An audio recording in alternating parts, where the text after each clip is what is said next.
You're on. Who you said is coming to the house?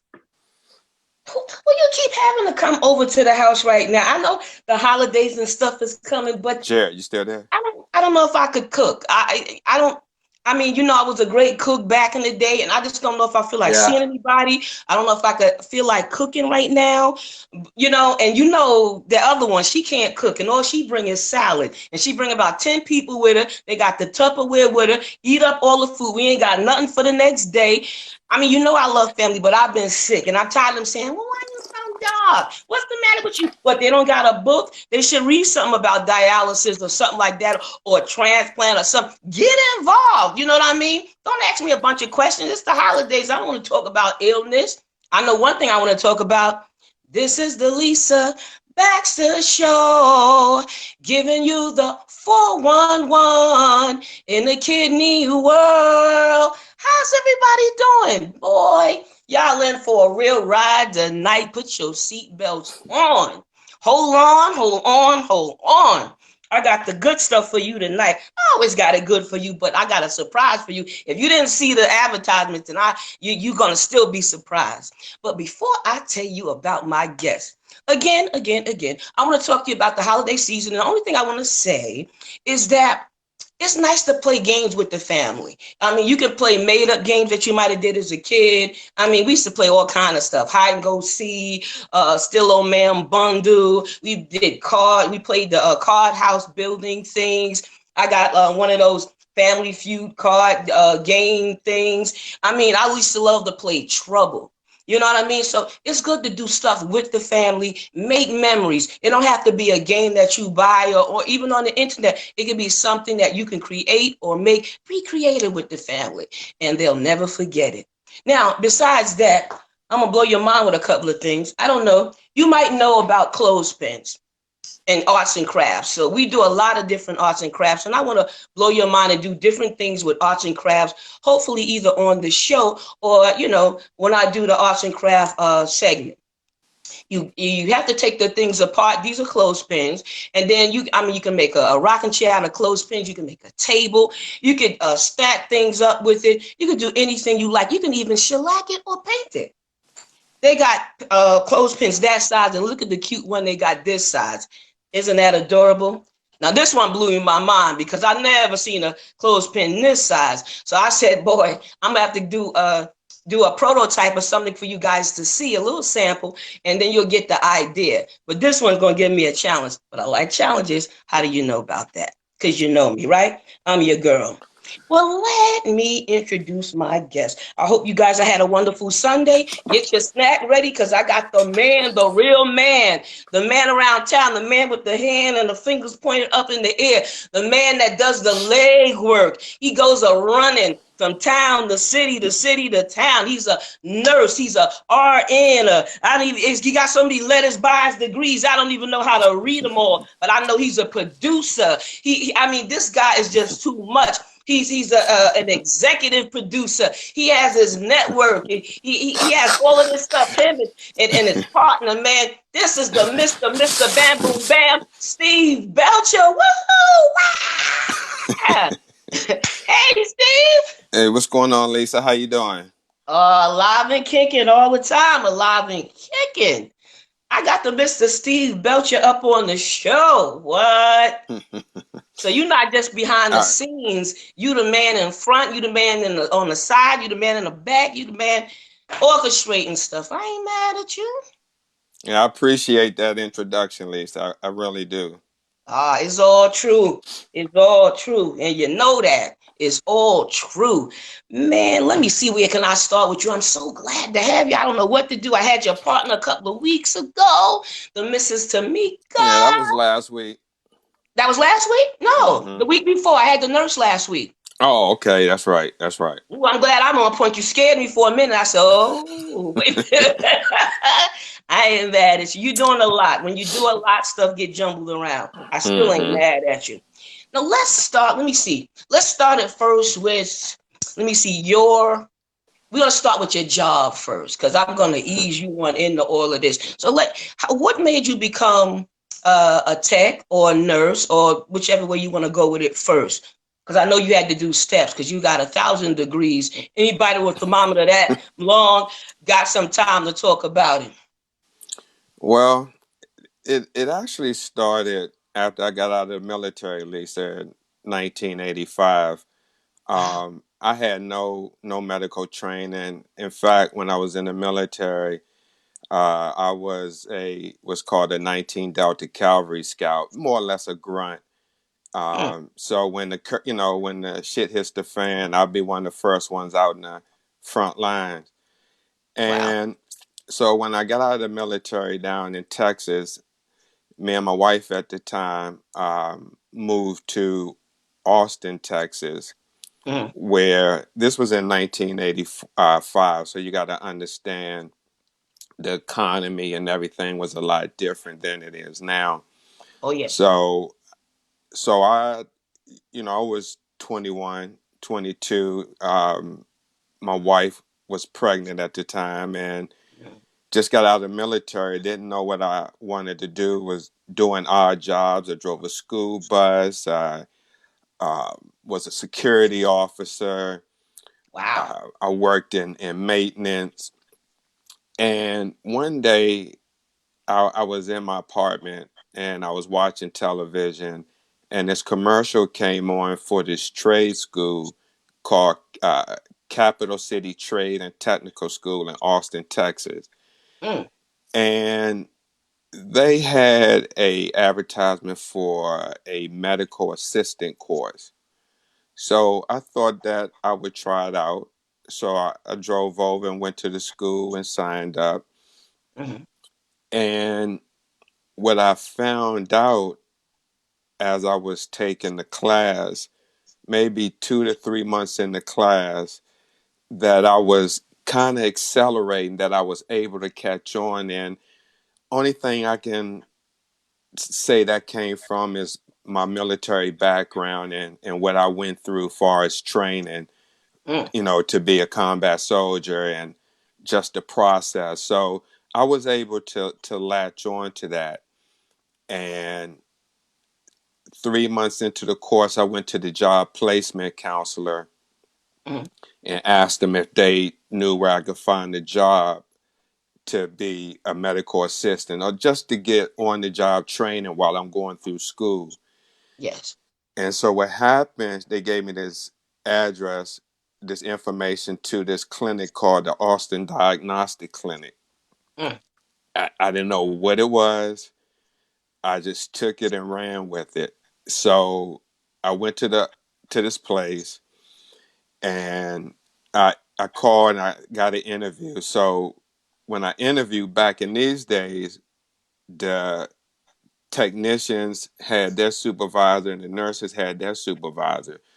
So mm, I went into to interview with this lady. I'll never forget it because she was instrumental me being here today.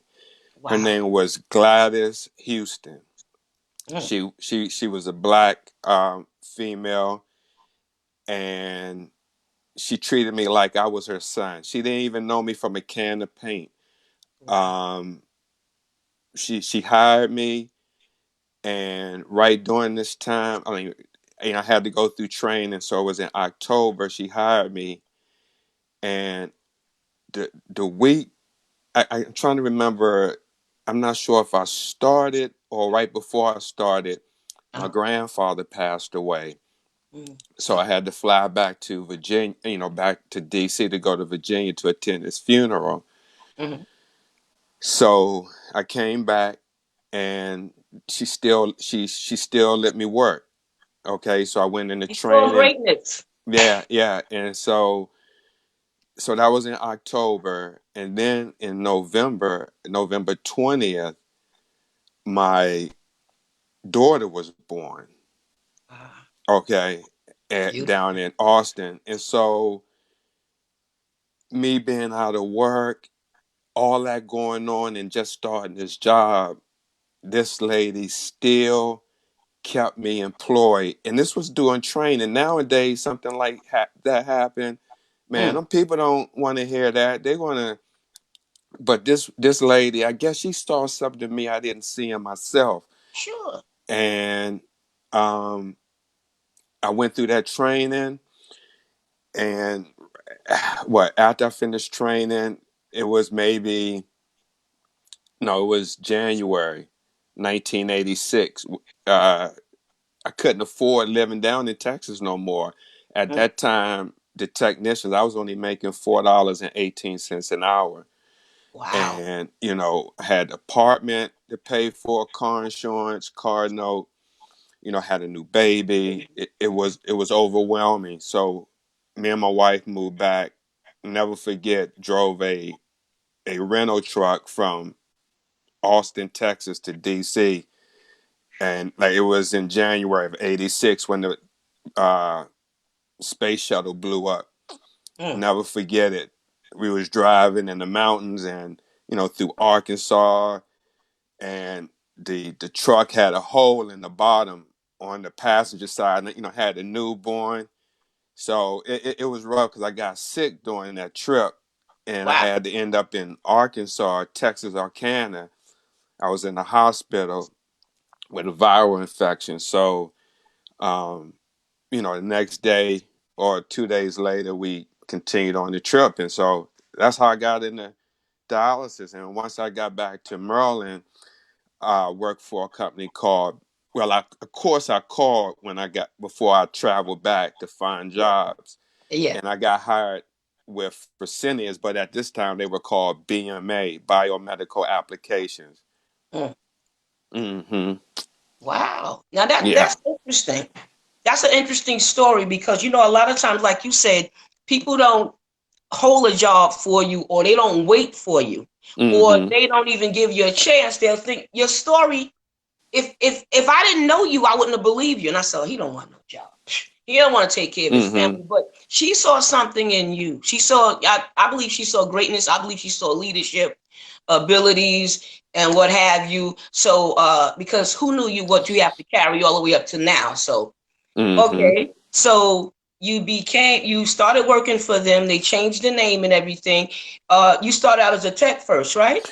Yeah, I was a technician. And Lisa, let me just share with the people who's watching, especially with people who may be undergoing hemodialysis at this time.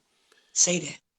When when I worked in 1986 back here in Maryland, they were doing a process called reuse, and that's where you reuse the dialyzer. And this was BMA or Fresenius at the time, Mm, and they were using straight formaldehyde. Okay, Jesus. and so there was a process, but then what really took it over the top is when they started to reuse the arterial line Mm, and the filter. mm. Yes. Okay, they would have a tag with the patient's name on the line and on the filter. Um, to me, it was barbaric, Sure. plain and simple. Horrible. And in fact, at that time, the news channel here in DC, WUSA Channel 9, did a story called Blood Money. And that's what it was. That's what it's all about. And that's what it's always been about. But back then, I didn't know. I Yeah. didn't know. My advocacy didn't start back there. Back then, I was going along with the program and It's your job. doing what I was told to do. Don't Yeah. talk to the media. We had the media outside the job, and at this time in 1986, I worked at a 5 station unit that was once a gas station, and they turned Uh, it into a dialysis unit. mm, wow. Even then, they were changing buildings and knocking stuff down and putting it up. So they still building and putting stuff Hmm. up. So you see how bad things have gotten since then, with the not eating right and doing the right things and taking care and being educated. But okay, so you dabbled in doing technician. I think you were a nurse longer than a tech, right? Yeah, I was a technician for 10 years. Okay. Wow. Hmm. How was that And experience? it was awesome. I work Mm, with the patients. For some reason, I just latched on to dialysis. I was always the one, even doing training. I took my books home, studied, brought it mm, back to work, studied. mm. When I went through training, I always set up, take down, set up, take down, so I can know it like, I know the back of my hand. And that's Yes, how it got to the point with me. And so, what was the defining moment in my life that made me become a nurse? Back in the 90s, um, I was undecided on what I wanted to do with that because working in dialysis could be a love hate relationship. There was sure. times where I tried to get out of dialysis and do other jobs, Mm, but I always ended back into dialysis because that's what I knew. That's it always called me back. So, but what was the defining moment for me to become a nurse was, as you know, you as a patient, once we put patients on the machine and get everything settled, we kind of sit down mm, and kind of decompress after the put on or change over. yeah. And we may slide up and talk to patients while we're sitting on the stool, or you may Mhm. call us over and we'll talk for a while. Well, that's what happened to me. I always talk with patients, and this one patient, he was a PhD. He used to work for the United Nations, named Dr. Wilberg, Wow. and we was talking again. He was someone else that saw something in me that I didn't see in myself. I was just telling them, how we tell our business to patients and what we're doing and Yeah, stuff. So I was yeah. telling them what I was doing, going to school. I just didn't know what I wanted to do. And this was UDC in Mhm. DC. And he's like, why don't you become a nurse? And I kind of thought about it. Back at that time, I was a little intimidated on becoming a nurse because I really didn't understand the whole healthcare concept. Yeah. I was, as a lot of people say back then, I was just a tech. That's how I would say it. And so I thought about it, and I did it, and that was the start of me going to school. But what really pushed it over the top for Mm. me Yes. was one day I went to a nurse and I was discussing something pertaining to a patient. Okay. And I was just offering my suggestion. And Uh-oh. she said to me, when you get your RN, then you can make that decision. But right now, this is what I want you to do. And, and, Mm. and I did it. Well, did you feel small, or was your feelings No, hurt? no, no. I was like, just wait. Just wait. Made you No, want it to do it wasn't her. even I mean, I more, was huh? pissed. I was Oh pissed. yeah. I mean, I'm not going to lie because I I felt at that time what what I thought at that moment on the type of care that should be delivered. I thought it was appropriate for that patient at the time, and I wasn't. My feelings weren't hurt, but it it made me just look at this situation a little bit Mm. different. Maybe that maybe what I'm saying is not always right, and maybe because at that time, you know, with technicians and nurses, you have technicians that may say, "Oh, that nurse don't know what she or he is doing," and vice versa. So Yeah. That goes with every job, believe it or yeah, not. yeah. So at that time, being a tech and the nurse telling me that I could have been wrong in what I thought, but I felt in my heart that I was right. I can't Mm. remember the exact nature of the situation pertaining to the patient, but I felt at that time that what I thought was right, but maybe it wasn't. It could have been something she saw because she, a nurse had professional um, training or more than me, Hmm. at that moment. She could have It, came about it a little differently, though. yeah, I yeah, mean, yeah. she could have said it differently. I'm sorry. But see, that's true. But and at the same time, Lisa, what a lot of technicians don't understand, and something that I had to learn once I went to nursing school, is Yes. that dialysis patients don't just have problems just with kidney disease.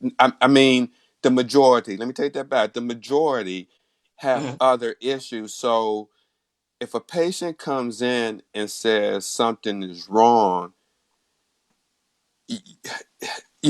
us as technicians, we we always the first to contribute it to dialysis or kidney Hmm. disease when it Ah, could be something else if you don't know the patient comorbidities or yeah. other Hmm. chronic illnesses that they may have that could Their play a history. part. Some. Yes. Yes. Wow. Wow. So you Well. don't learn stuff like that until you go to nursing school and you see that it's more than just kidney disease. It's a multitude of problems and Okay. symptoms. So one thing could lead to something else or vice versa. Well, so now that you're on the other side of things, because you was a tech at the time, and it made you rattled your cage, but because you became after you became a nurse, you understood it a little better. Absolutely, absolutely. So if I was I'm just playing a little advocate thing going on here.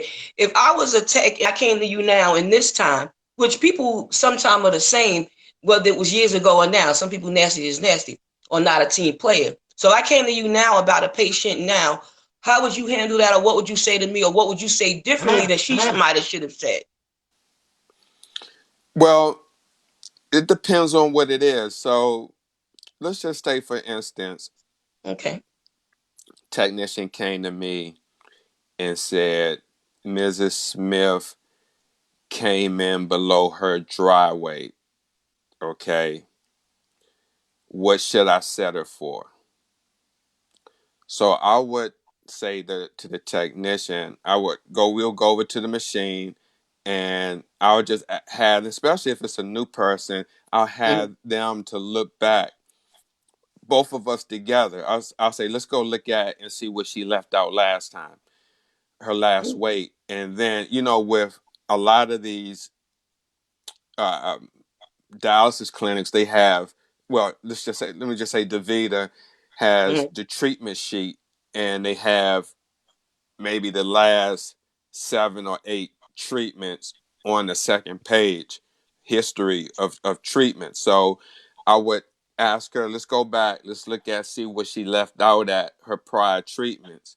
And Mm-hmm. if she left out below her dry weight, okay, that she came in under, then I'll say, okay, let's try to set her for what she left out last time and see how that works. And I Mm-hmm. just say, if you have any problems, just come back and let me know. If she starts cramping, give her fluid. And I would just, it would be a teaching moment. Wow. Well, that's a good idea. That's how I I'm, look at it. Because if, yeah. if a lot of experienced technicians would know what to do in that situation, but now rules have changed. And if a patient comes in maybe a kilo below or a kilo, or they go out a kilo over Mm-hmm. their target weight, that they're supposed to let the charge nurse know that, so we could make the proper adjustments. Wow. Hmm. Well, I'm glad it would have been a teachable moment, and that you this is something that you would have tried to do to help the person along, because some people, feel like they have arrived and that's it. You know what I mean? Us for and no more kind of thing. Oh, and So no, I'm you just have to be, and I don't mean to cut you off, but when you're all dealing with right. people's lives, you there's no gray area um in this, because you got people's lives on the line. Someone could die in an instant. Sure. When I've seen it. I mean, yeah, you know from personal experience, Yeah. but I've seen it as well. So you have to be on point. And so I have no tolerance when it comes to working well, I don't work in dialysis anymore, but when I did work in the unit, I had no tolerance for technicians or nurses who, um, you know, as a lack of better terms, um, lackadaisy in their Right. work, and not being serious or being lighthearted, you know, with Yeah. the situation. Because I was one that when it came to the job, I didn't hang with no group of people or be the one in the back of the break room with everybody. And I Mm. wasn't like that because I was real serious about what I did. And You took your job to heart. I wasn't antisocial, but I just took my job very serious because that could be my mom or dad on that machine, or it Yeah. could be someone's aunt, uncle, brother. That's how I always looked at it. Mm. Mm. Well, okay. Well, that's understandable. You know what I mean? You know, we all want to live and we all need this thing to work. That's why I'm glad now that, that the patients have a say in their own care, and they're supposed to build a relationship not only with the doctor, but the nurses and the techs. And now they're supposed to have a PAC rep or some kind of advocate, because I was an advocate in both centers. So Hmm. when you have all of this stuff working for you, like you said, you do have to know the background and the history of the person and the other illnesses that they may have or carry. So all of that plays a part in their treatment. So that's a very, very good, on point, powerful answer. So wow, I got so many little questions for you, Sure. but I okay. So you've been a dad. You've been in the army. You traveled around. You've had you were willing to take other jobs. Your passion was with helping people in the dialysis center. You've been a tech. You've been a nurse, top top notch nurse, and everything. So you've done all of that. And so what gave you the heart or the mind or even the mindset to start producing or start a network, or trying to maybe really do one at a time, but if you answer it together, it's okay. I ain't in no rush. Well, it all goes back, Lisa, to starting Urban Kidney Alliance. And Okay. that happened in 2014. Beautiful. Prior to that, it was just like, I don't want to say it like this, but most nurses and people working dialysis, of course, they work to get paid. So I was working, of course, as a nurse, we can make a lot of money doing dialysis. A lot of places are short, and I've seen that too. you know that's what I was doing. But at the same time that was happening, Lisa, Hmm. something just didn't feel right. And when I say that, I would be working at units that certain things would happen. I'm talking units that were all black patients. That Hmm. certain things, because I used to travel around, so I see one unit may have stuff, and it's the same company, and I Wow. never understood like why this unit would have paper sheets where out in the county where you have the whites and some blacks, they Hmm. may have same company, DaVita. Hmm. They will have sheets and all these amenities for the patients, and then when you go into the city, into the area where it's mostly populated black and all the patients are pretty much Medicare, Medicaid, they didn't have that stuff. They had lack of supplies, or something always was happening. And I've seen that too. it was starting to mess with me. And I would see patients and social workers, which were white and black patients, that weren't getting the services that they should have been getting, or they had complaints about the social worker that they weren't getting the service they felt, or the social worker was never around to talk to them. I That started sounds seeing pretty. this, Mm. and but what really hit home was when I worked at this unit in the county, and I worked at this unit many times before. It's a 30 chair unit. This particular day, I don't know why, I just happened to be standing in the middle of the floor just making an assessment, because you could see the patients, the way the patients were sitting. It was almost like a circle, not a circle, but you Mm. can stand in the middle where the nurses station is and see all the See all patients. around. Right, Hmm. right. But it wasn't in a circle. Yeah. So I, I don't know, I was just standing there doing that. And I was like, wait a minute. And I looked again. I was like, wow. I said, every chair is filled with a black person. And then what really stuck out is the other nurse, because it was two nurses, me and my counterpart. She was white, and the Yes. staff was black. And when I saw that, that's when the light bulb went off.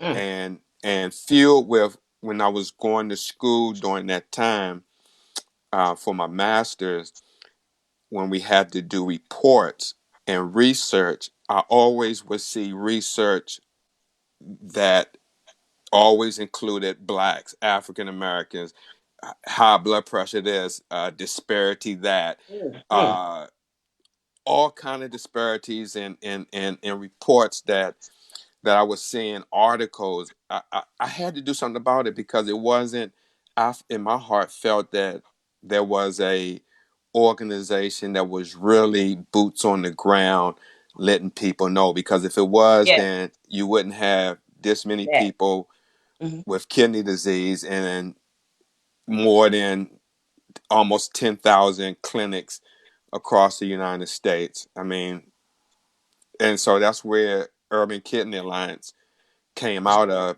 Originally, Urban Kidney Alliance was just like a lot of small grassroots organizations try to do. We was trying to help with electric bills, um, utilities, Beautiful. what else? Oh, transportation. Those are big You know, things. all the stuff that, Hmm. Lisa, you being a patient yourself, that a lot of the patients with kidney disease may fall into, and may need that extra help for medication, or something Yes. may happen where they may need to get extra help from, like the Kidney Foundation. The thing is, with the Kidney Foundation, they only do like $200 annual. So if someone, because I knew patients who was waiting on that every year. Patients share with me, I can't wait to December so I can apply for that kidney fund, so I can get that $200 to help, with groceries or the holidays or whatever the case may be. And What? so January comes around. If you have something that costs $175 that you need, and you apply for that fund in January or February, then you only have $25 left until that next fiscal year or that next year to Hmm. apply. I didn't think that's right. And how I know a lot of people have kidney disease, and that you you can't help everybody, but that's what I was trying to do. And what I found out really hard and fast, Yeah. one, I was using my money, um, I know that to, feeling. to help with that. Hmm. But a lot of, even though I was 501, a lot of organizations don't like to help organizations that help people monetarily. True. Very true. You ain't never Mm-hmm. lied. You ain't never lied. I mean, like Mm-hmm. what you were saying about race and stuff. That's what a lot of stuff in like different communities of different places. Because I went to a supermarket one time and I said, and this was like, I don't know, maybe 30 years ago. And I was happened to be working over there, and I went in the supermarket and I saw the meat. And I said, there's something wrong with the meat, because I thought the meat looked so clean and beautiful. I thought it was something wrong with it, because I thought my meat was the way it's supposed to look. Till I saw that meat. And I wouldn't shop in my own neighborhood anymore. I would went there, and I had shopped for some other people and brought them some of the same food because I couldn't believe it. I had to show somebody else or tell Yep. somebody else. And Hmm. that I don't like that, and that has bothered me too. You know what I mean? And Absolutely, it's real. I mean, we, it's we not can't right. pretend. We can't. You know, one thing about social media, my opinion, is that perception is everything. So one can look like they have a lot of money and could be broke as a joke, You and ain't never vice lied. versa, vice versa. So, you know, what may look like what it is not always the case. True. I testify to that. I mean, Mm-hmm. I always had jobs. I have had two jobs now. I'm out on disability trying to go back December 1st. They denied me to go back because my back is still having issues. They got to do something else to that. Then they took my insurance away. Then they didn't want to give me medicine for my kidney. Now you know the kidney gonna fail if I don't have no medicine for it. Mm-hmm. So Rogerson gave me some medicine, sent medicine to me, That's awesome. and Mount Sinai where I got the thing from. But I went to a lot of companies and I applied to a lot of companies, talked to a lot. But I told them I need to go to the doctor, or it's almost time for my blood to be checked. I want to get that. No doctor want to see me, even the one for my back. Mm-hmm. You know what I mean? So I've been there where I've had a lot of money, and I've been there where there is no money. And they said only you gonna get that little 170 for a couple of weeks, and then they didn't want to give me nothing for the whole month of July. I said that to say this because, like you said, you might have had money before, or still just look a certain way because you maybe had it at one time, or somebody was a blessing to you and maybe gave you something, or whether it's a few dollars or a coat or whatever, and you look good and you look wonderful, but they don't know the underlying reason. And Mm-hmm. thank God for Jesus, because my church have paid for some things and stuff that I need when I became a widow and when my husband got sick, even when I got sick. So you got to really use your resources in your communities. Make them work for you. You don't live there for nothing. You don't pay taxes for nothing. Make the congressman and assemblyman. I just went to a meeting the other day. I was tired and I crawled there. I went to bed 5 o'clock in the morning. And I still went to that meeting. I was hoping not to sleep through it. I didn't. But I'm just saying that to say this. Sometimes things, you have to be the thing that affect the change. And sometimes you're the one who get all the rocks thrown at you because you started trouble.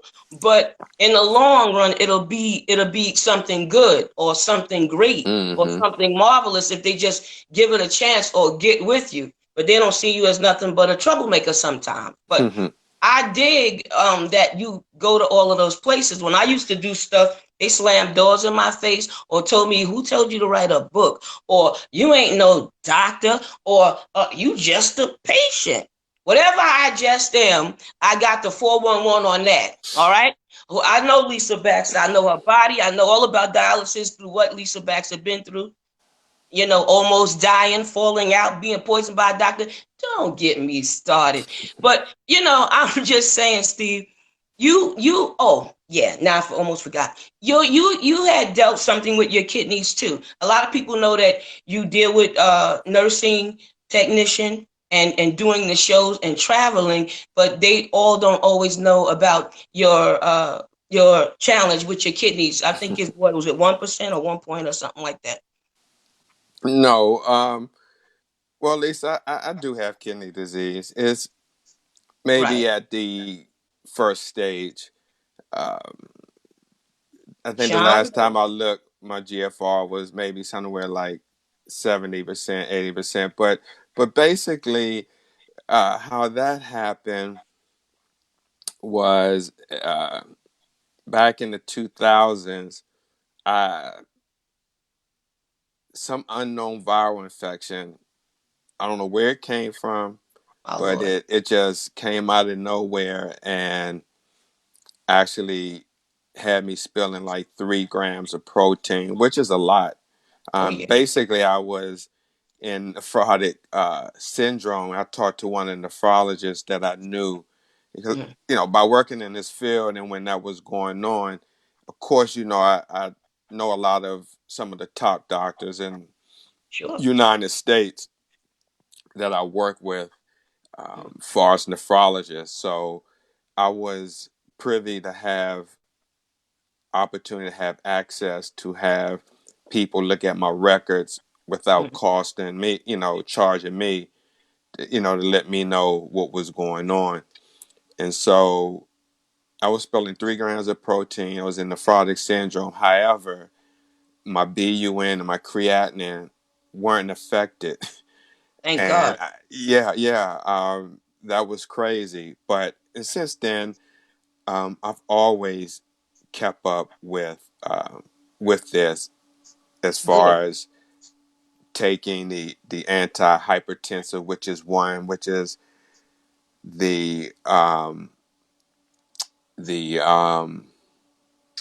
the ACE inhibitor, which a lot of people should be taking if you have high blood pressure or kidney disease. That's a very effective um, Mm. uh, anti Medication.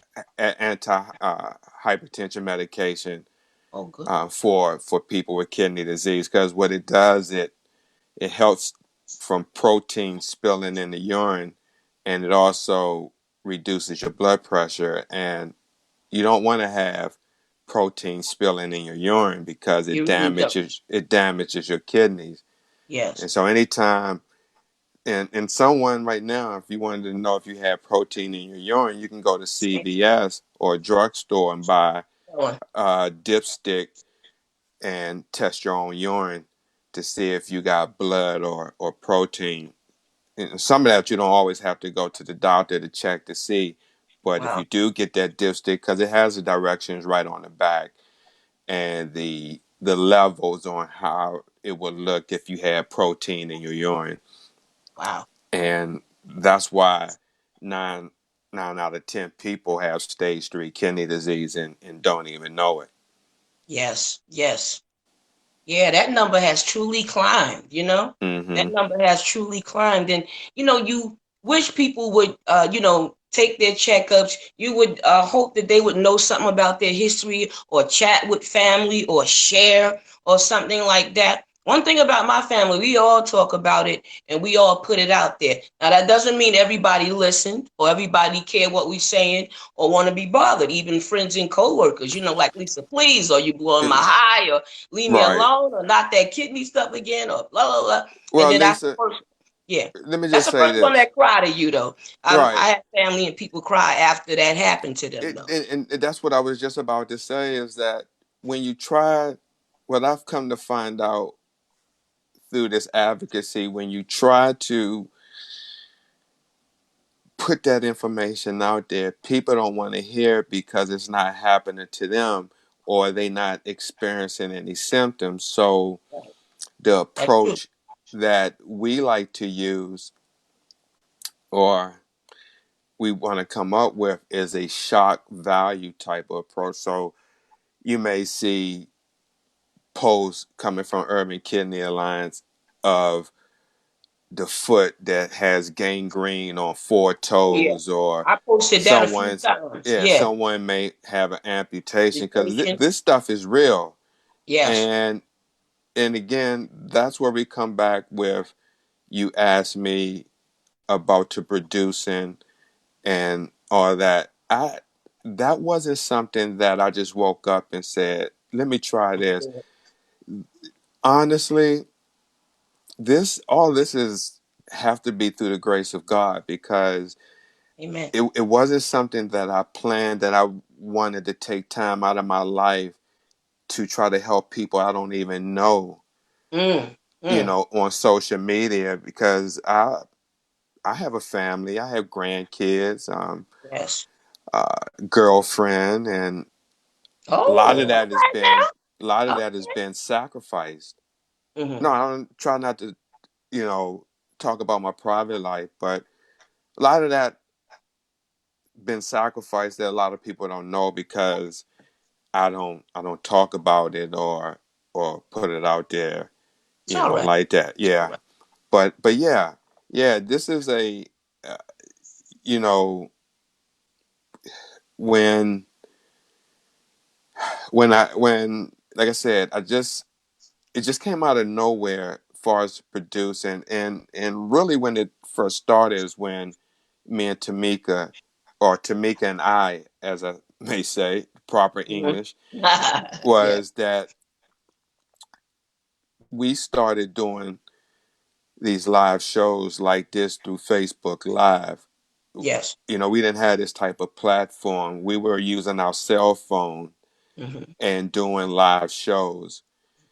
And from that, Tamika, she learned the Be Live platform, and we Excellent. incorporated that, and we started doing shows from with that. And one thing led after another. After that, I decided to do Sunday morning transplant coffee talk, which I That was wanted to do with that show was talk with patients who, well, not exactly just patients, but people who are in the transplant process. And what I mean by the transplant process, either a donor, a recipient, wow. somebody that was on the list, or Hmm. someone who received a kidney and it rejected and they got back on dialysis. I've Wow. I've seen all that in my career. I've seen people who got the call, got the transplant, and in the dialysis unit, you know how word gets around. People ask how so and so's doing, or one patient may say, "I Oh went yeah. up to go see so and so," or Oh yeah. Yeah. Yeah. well, and The then you good and may the bad hear, news is like right, that. right, right, Yeah. and then you may hear, well, the kidney didn't take, and so that patient's coming back, or we may the patient may have went out 2 months ago for a transplant, and one day we come into work and we get It's sitting there. a note. No, I'm just saying you get maybe some orders on a new patient, and that patient may be that patient who had to transplant, and we'd be like, "Oh, what happened?" Or the transplant didn't work. I've You've seen that. seen many of those cases and Wow. felt bad for the person, but see, at that time, I didn't see it like I see it now because I was working as a nurse, so my priorities were different than how I see it now. Mm. You understand what I mean? Oh yeah, of course, of course. I mean, I seen something different from being, a patient, and I've seen something different from even being an advocate or a Mm-hmm. person with a transplant, or even as a social worker looking at dialysis, or a social worker being a patient on dialysis. You know what Sure. I mean? That's how I used to make some of them do their job. I used to say, "Come on now, you don't do another social worker." Mm-hmm. You know what I mean? But I did learn that there are different types of social workers, and they do let them get away with a lot of stuff. As long as they get them on Medicare and Medicaid, they don't make them help with nothing else. Put them in the Yeah, chair, they make want sure to they get don't that get bad. money in there. That's all. That's it, and that's all. Poof. So that's the sad part about it. You know what I mean? That's what gave me passion too. You know what I mean? Because I didn't like seeing patients with no resources, and they didn't have family, or they were had an immigration issue, or they were homeless, living out of their car when they come into dialysis. It's cold outside. That bothered me. It drove me insane. That's why I made the list up and started writing all these books and doing my show. My husband and I both were ill. And we had serious illnesses going on, but we didn't know if we was going to die or live, but we believed God, and we started taping that Lisa Baxter show. I even had the show before it was the Lisa Baxter show, but something else. You know what I Mm-hmm. mean? You do these things out of passion because you would hope somebody would get it. And I think even between the network you and Tamika has started, you know, this says I mean, because that's how I met you guys, and y'all interviewed me, and then you called me to be on the show to bring the show that I already had over this way. I tried everything, putting it on what is it, I don't know what you call it, the YouTube. out there, and not just YouTube. Mine's on Google, Mm-hmm. YouTube. It's everywhere. Even the cable stations ask for it. People ask to borrow it, use it for their websites. I don't get paid for that, and I use my money for that and to write the books. I ain't saying that to get no pat on the head. I don't want no pats. I just want them to learn something, grab something and get it from it. I mean, it'll be gravy if I do. I ain't got no income now, but I'm just saying it. You do what you can and you want with this information we giving you. We doing Mm-hmm. it out of love, sweat, and tears. You know what I Mm-hmm. mean? Absolutely. But I mean, the big people get all the love, the accolades, and the money. But I ain't mad at them. They got 1,000 degrees or whatever. But what we saying and doing is important. So you count too, even if you on here and you don't have a degree and you're very educated with this particular thing, that's a start. You start with you. You know what I mean? I'm educated about Lisa Baxter. You know what I mean? And whatever happened to me, I'm able to push it out there like you're doing with your story and what you're saying now. Now, what plans or ideas do you have for the future of your network, sir? Now, that's funny you asked that. Well, as you may have seen and noticed, I'm sure you noticed that you haven't seen Sunday morning transplant coffee talk or smashing kidney disease that we did every Tuesday.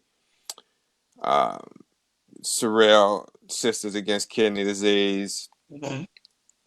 Mike Cadet, the Global Kidney Health and Kidney Disease Education Moment. So all those You had shows, like 8 of them. The yeah, yeah. nutrition, the mental health. I ain't Oh, mad with at you. well, yeah, it was. Well, originally it was. Um, I'm trying to think. Tanya Hobson, the show we did with her with the health show. Mm-hmm. Stephanie Mo Davis would change your thoughts, Yep. change your life. Mm-hmm. Sisters Against Kidney Disease, but basically all that was becoming tax, and like you say, we don't get paid for this, and that was taking up a lot of my time, and a lot of the other hosts like Sorrel and Stephanie have moved on to their own platform to Yeah. spread awareness in their own way, Well, bless. and yeah, and Tanya, she's um, now focusing on faith and family, I ain't but mad at you. with the other shows, and then there's Ken Sorensen as Okay, well with yes. kidney disease education Mhm. editorial moment. Mhm. But that's a lot of shows, and it was taking its toll on me. It has, and We was so worried about you, Steve. We you saw know, you.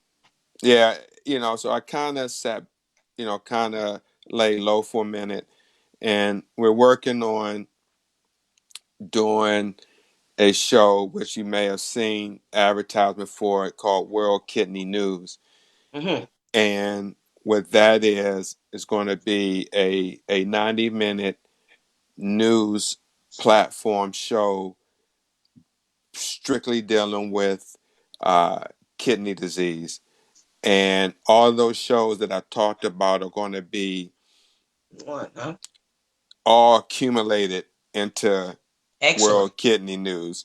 So, for instance, the first segment would be the opening of the show, and we may talk about something that's really pertinent in the kidney disease community, like the bionic kidney or, Stem cells. Something. well, whatever that we Yeah. feel may be relevant Yes. that people may not know about or see.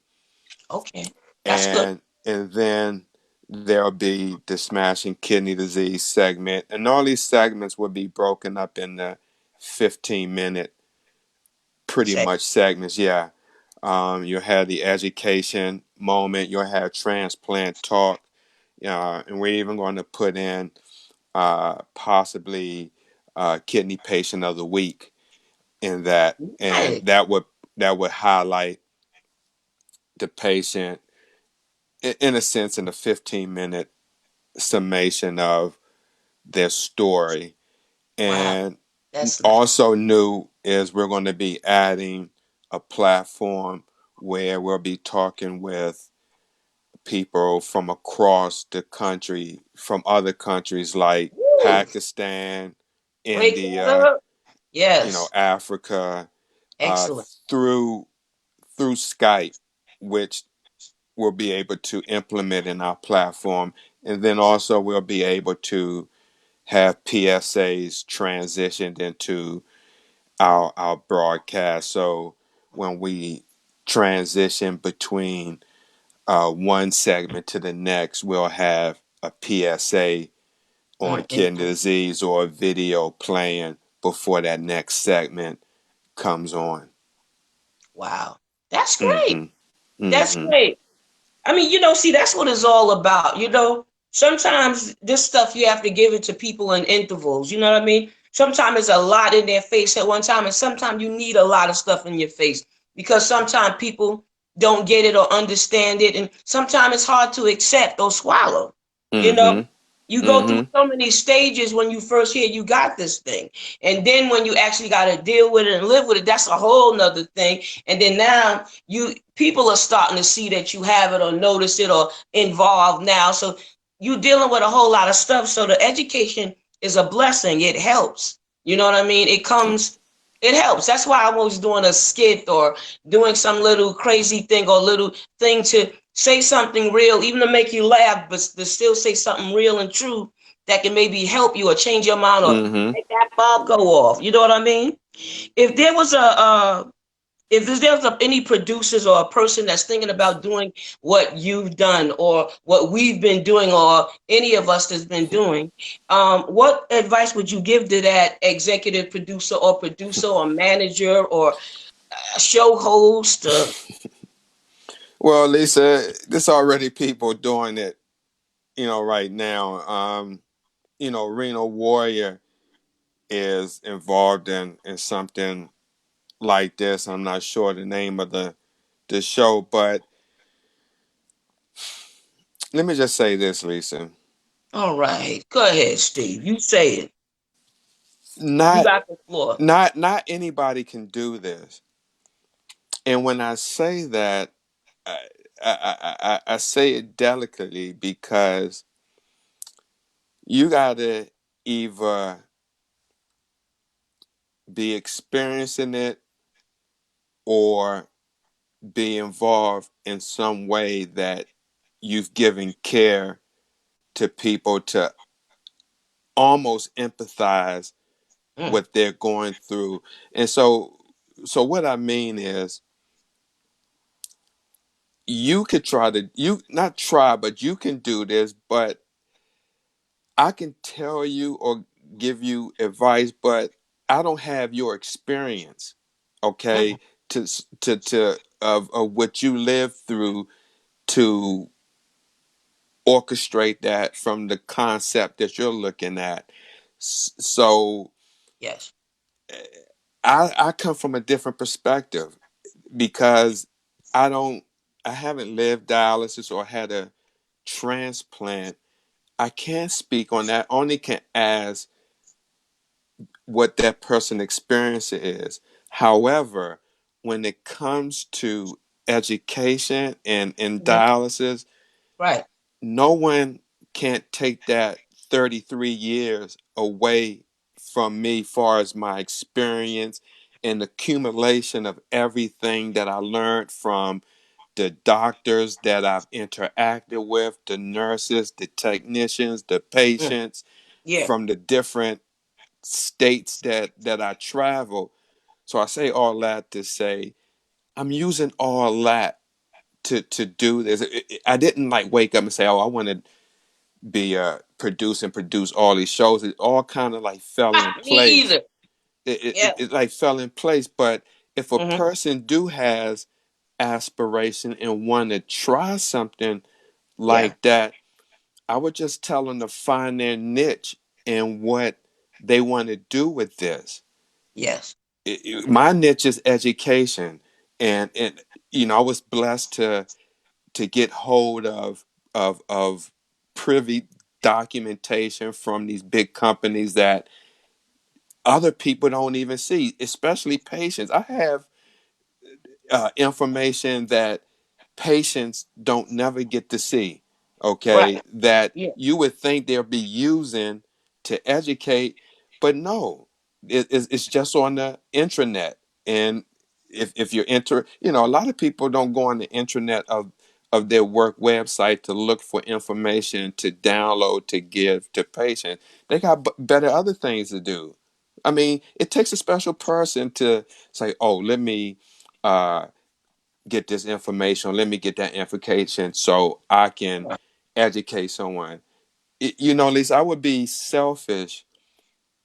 I would be selfish if especially to the black community, and I'm just Okay. going to say it like it is. I would be selfish if I took all this experience that I learned in dialysis and kidney disease and not used it to help someone else just because I don't work as a dialysis nurse no more. Because I could go on and work and do other things and forget, um, you know, Yeah. Sure. what I can forget all this and work in something else. I mean, but Yeah. I'm going um where the Lord or where God is is is is is taking me, and I'm not ashamed to say, like right now, I'm not even working. Okay, and Yeah. I'm not going to get into reasons Mhm. why, but I, you know, sometimes this is a thankless job where You ain't you never lied. you put the information out there, um, with grassroots, where we don't even make uh over $500 a year, okay? And when it becomes kind of discouraging when you put out for donations and people think because you see all this that, oh, they must have money. No, this is Right. coming from my pockets, what little bit of savings that I do have, and Tamika's pockets. We all got Right. families and bills Yeah. and stuff like that, but we know how important this means to Yeah. us, and we know A that sacrifice. we know Mhm. that at some point God is going to bless us, so we continue to do this. But as I was saying, what becomes so disheartening because it doesn't take much to donate, okay? And I used to do it a lot, and I'll be honest, I got friends. When you got 2,000 3,000 Facebook friends, a lot of them you don't even know these people, you just befriend them. but But for the people that you do know and that you Right. grew Right. up with and you Yes. reconnect, or people you work with, Hmm.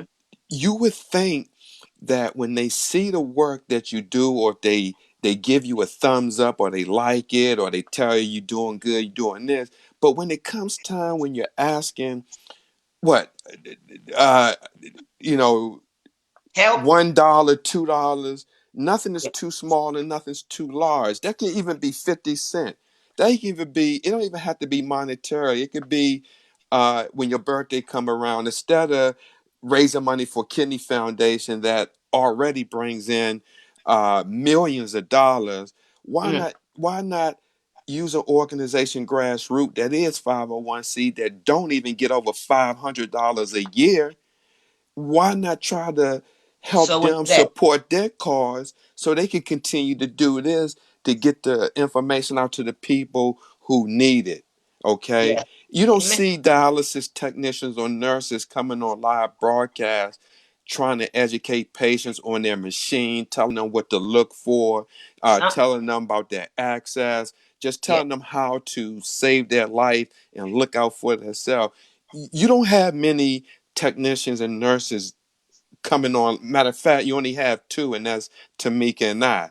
I've Right. never seen, and if you have, please let us know so we can Well, only the maybe one, look only out the for them. guests, only the guests that we have invited, and only the doctors that we have invited. And No, but I'm you're talking right. about on social media So I having know where you're going shows with it. and giving instructions on emergency preparedness, or preventing your access from clotting, or peritoneal dialysis, or Yeah. in center, or advocacy, or uh, what was the other? I mean, it's so many. It's so many. Um, you know, I We, could pull out I could pull out a stack of papers right now of well, I'm sure you information and can. show you right here. So this is all dialysis information, all kidney disease, You don't and want to this is see my just a stuff little bit. upstairs. Yeah, Yeah, I know what you mean. you know.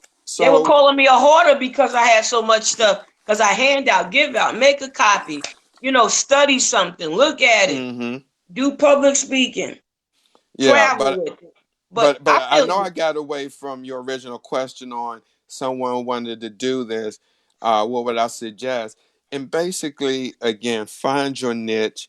And in if you it. want to do a show, they have platforms out here like Be Live, StreamYard, and it's another one. Jared from Warriors Skype Quest, or host of something. War. Well, no, that's just the Oh, that's phone something else. usage. Oh, No, but it's another platform like this that they can get, oh, that's and good. That they ain't my can, niche, so I ain't yeah, mad at it. and they can start streamlining and doing their own shows depending on what their on the Yeah. whatever their niche is on what they want to do. Right, right. My husband and I, we use TV cameras, and then we had cameras and what you call it, and then when I didn't have anybody, I used the phone, and people just wanted to help, like you said, like the accessory driver that I had on here, that's a producer.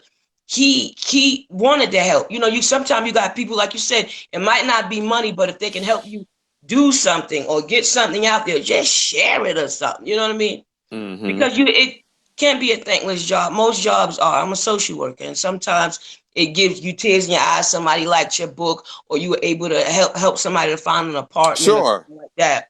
Now you got a great award that I think that brought beautiful recognition to urban outreach, and I thought it was excellent and beautiful. I mean, I don't see many places that would have 8 different programs in one spot or one place, and also getting so much awareness. And you guys went out there and y'all looking fantabulous, and y'all did your thing. So I mean, my hats off to you and Tamika, as well as getting that award Yeah. and Thank you. stuff like that, Yeah, I'd and, like and to all the thank the work. AAKP for recognizing us. Yes, yes. They're good people. A lot of good places out here. I mean, like you said, I donate my time to a lot of the places myself. Live on New York, the Kidney Foundation, Polycystic Kidney Disease, Jamaica Hospital, the youth prisons. And sometimes somebody does see what you're doing. You might not hear about it all the time or know about it, but somebody here and somebody is learning from even what you said on tonight and what you've been saying all of these years. It's not for naught. Trust me, it's not for naught.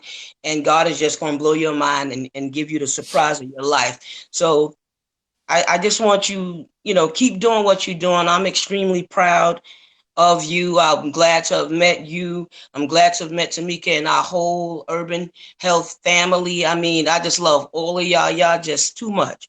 You know And what I thank mean? you, And I think Lisa. Same we here. we family for life. You just can't get rid of me. I'm on that shoe and just forget about it. But Sure. now let me see. I think I'm just about done. I think I really am done. But is there anybody that you would like to wait? I want to know your success story, your best success story, or your worst story, and a shout out, and then we're done. Any in dialysis? Yeah, your best success story. Like sometimes you have this story, you have a lot of them, but that one that is like this. Um, well, I wouldn't say it's a success story, but when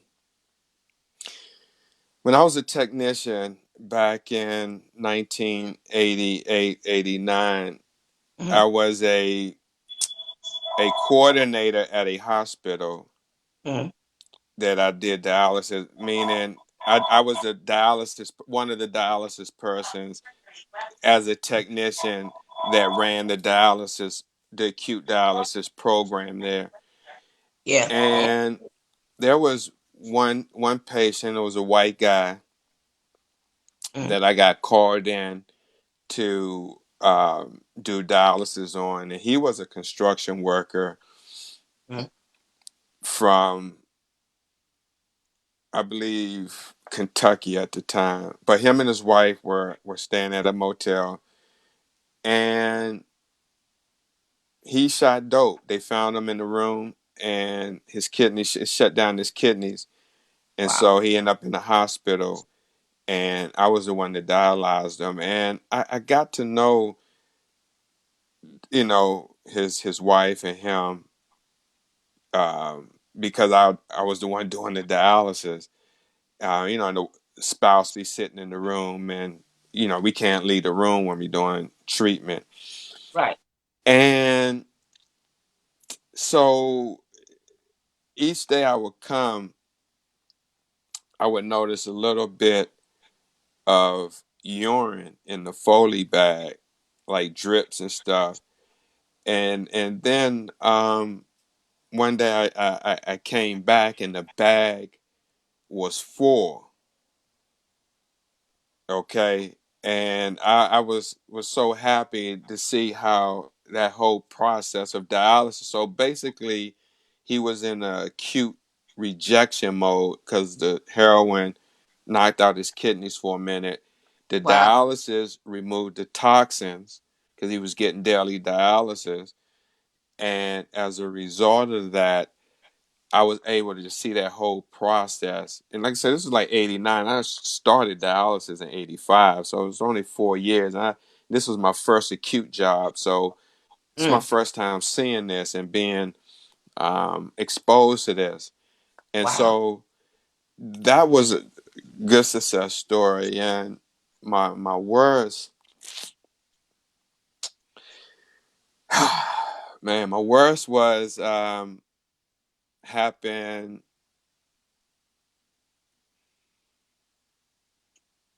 maybe 3 years ago. Oh, And I sorry. was a nurse at I won't say the hospital, but hospital in Baltimore. I was doing the acute, and it was this one patient. I was. It's kind of a long story, but to sum it up, it was a patient that was supposed to get uh, a certain treatment called um, um, Getting scared. oh, I can't think of that It's particular all right. treatment. But Mm-hmm. the patient was supposed to get the treatment, and the plasmapheresis, and the nurse, the ICU nurse, was supposed to set it up, Mm-hmm. and she waited and didn't set it up for the patient, right? Wow. And so when I was leaving at that night, right, apparently they had issues in setting up this machine, and something just told me that this wasn't going to be a good night. So it's like 10:30, I'm leaving out, and they're Mm. still um, trying to get this machine set up. Yeah. Apparently they got it set up, but it clotted. So I had left. So I get a call from the doctor in the morning about 2 in the morning on this Mm-hmm. patient. So I go in. So before I even get there, the patient coded. Okay, What? they brought the patient back. So I get it. I get there. I get everything set up. Mm. So they called the family and they told them, and the family still wanted them to do it. So when I get there, the patient is running. Blood pressure's like down in the 70s, something like that. I ain't What? feel comfortable, and I called the nephrologist. And he talked to the doctor. They still wanted to do him. Okay, so Mm. I put him on, and I was running this patient, and the patient's family made him a DNR, and Ooh. so they wanted to give this patient some plasma, and so the patient was running,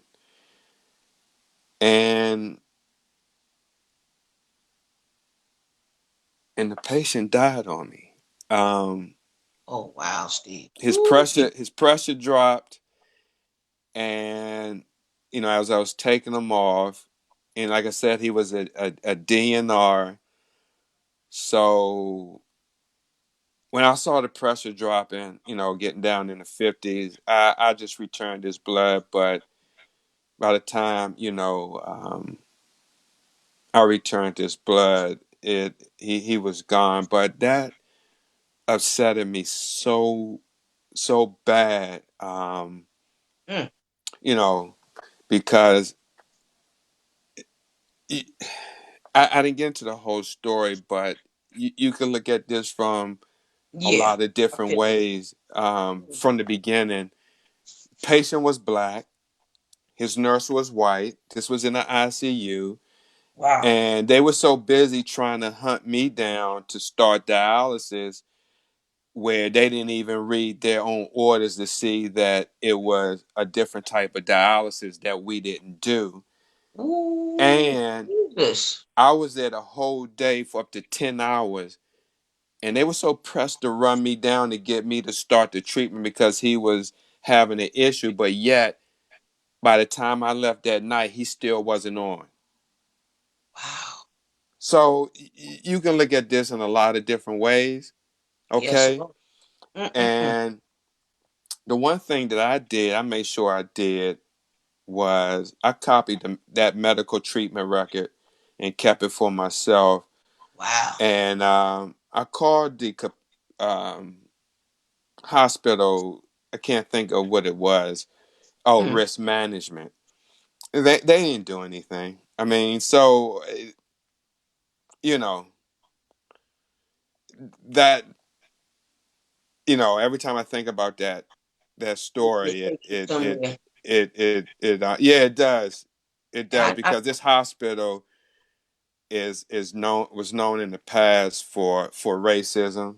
You know, mm, I and they still yeah. to this day kind of uphold that culture, but it's subtle. Is just right under the surface, and if Mm. if you're not aware that you won't tell, you know. You see it. I mean, Yeah. I was a nurse. I seen as a dialysis nurse. I've seen how white nurses interact with white patients, and I see how white nurses interact with black patients because you have black and white dialysis patients. I go to their room, do the treatment, and an IC nurse has to come in and do their care, and I could see it as black and white of Sad. That's the terrible too. different aspect of care that is as delivered. Not all white nurses were like that, but I knew the Because ones you that got were. rotten on both ends. You can get rotten Hmm. on no matter what nationality. No, oh, All the absolutely, absolutely. because you got some people don't know what they're doing. You know what I mean? Or really, you don't know where they got their degree from, Cracker Jack box. But then you got some people that just love their job, and you see it. You know what I mean? And you see beautiful results, and the patients look happy. And those are the things that we're trying to do through this network and through what we do. I mean, because all this other stuff has been out there for years and been out there, and we pray that change will come better than it has. Absolutely. And some of the difference just gonna start with us. And as long as there's a light shed on it and some education, we can all stand to do better. Hmm. We can all stand to do better, especially the ones that know they're not. But is there anybody you want to give a shout out to? Now, I mean, it's a lot of people, but the main, my daughter Sanaya, who lives Oh, in Texas. beautiful. Um, my my daughter Taisha, my grandkids Dion and um, KK, my mom who just turned 90, Woo! and she's Happy yeah birthday, yeah mom. yeah she's healthy. I just thank God for me having both parents, I my know that's. dad. Oh, I miss mine. Go on. Yeah, and as I told you, Gladys Houston was the reason that I'm here today. If Let's she play. didn't if she didn't hire me back then, I wouldn't be here talking with you today. Want to thank my partner, Tamika Moore. I mean, without Other her, last name, yeah.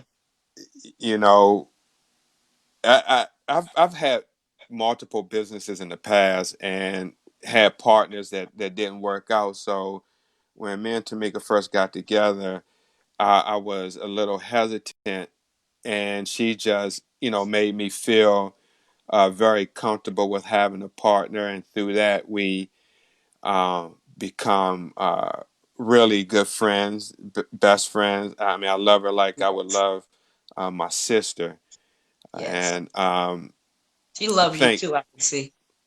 yeah. So, and then thank you, Jared, Ken Sorensen, and even though these other guys are not, doing the shows with us, Stephanie Mo Davis, Sorrell, Cy Speaks, Tanya Hobson, Kenneth Sorensen, and Michael Cadet, because without those guys and doing the shows at the time that Mm. they did them, um, that information wouldn't have got out there. And I believe God has a plan for everything. Those people were, here in that particular season, Yes, that's and we still keep them in prayer and wish sure. the best for them. And maybe with World Kidney News may have them back on and see what they're doing at that moment. But yeah, I'd just like to thank those folks, everyone that I named, for the support and helping us deliver this platform. Wow. Well, that's Oh, and I'd nice like to to say. thank my girlfriend. I won't call her name, but she know who she is. Right. Well, good for She's you. been very, very, very understanding through this whole process. She's been with me through the ups and downs of this. So I'd like to thank her as well. Excellent. Excellent. Fantabulous. Well, I just know that the Army prepared you to be a frontline worker. You said they threw you out there, and I see that you're thrown out there even with this. So the same thing you learned there and the same thing you learning in the army of God, it all got you wrapped up in there. So keep your armor on, keep doing what you're doing. Better and good things are happening and going to continue to happen. So keep your head up, keep your chin up, duck. Don't worry, God got you. Okay? Hey, God thank you, got Lisa. I you. appreciate you. Thanks for having me on the show. I really I'm glad you appreciate it. said yes. I thought I'd never get you guys. So I'm like, Mm-hmm. yeah, woohoo. So I'm very glad. And I thank you for being on tonight. And I thank you for, again, accepting me into the family and the fold and helping Oh, there's me, always one more educating me. person I forgot to thank. Who? Dawn P. Edwards. She's been instrumental as Right. well. Donnie. Yes. Yeah, yeah, yeah. So I'd Sister like to Diva. thank Yeah. her as well, and the New York CKD champions. Excellent. Excellent. Well, thank you, and you have a great night, you, your family, and your young lady. Glad to All have right, you all here. right, Lisa. Thank you. Appreciate it. Take care of yourself. And Okay, we talk with you soon. all Thanks for right. watching, guys. Well, you guys have heard it. I've had the great, great, great, wonderful Steve Belcher on the show tonight. You heard it from his mouth. He told you everything. He gave you nuggets, tidbits, and he even gave you a charge to get some things done and to do some things better. So it's all for all of our good, right? And God got us all in line. So thank you for viewing, sharing, caring, and watching tonight. I love you and appreciate you. See you next week. And thank you. Have a happy Thanksgiving and a happy holiday, Lisa Baxter. Peace.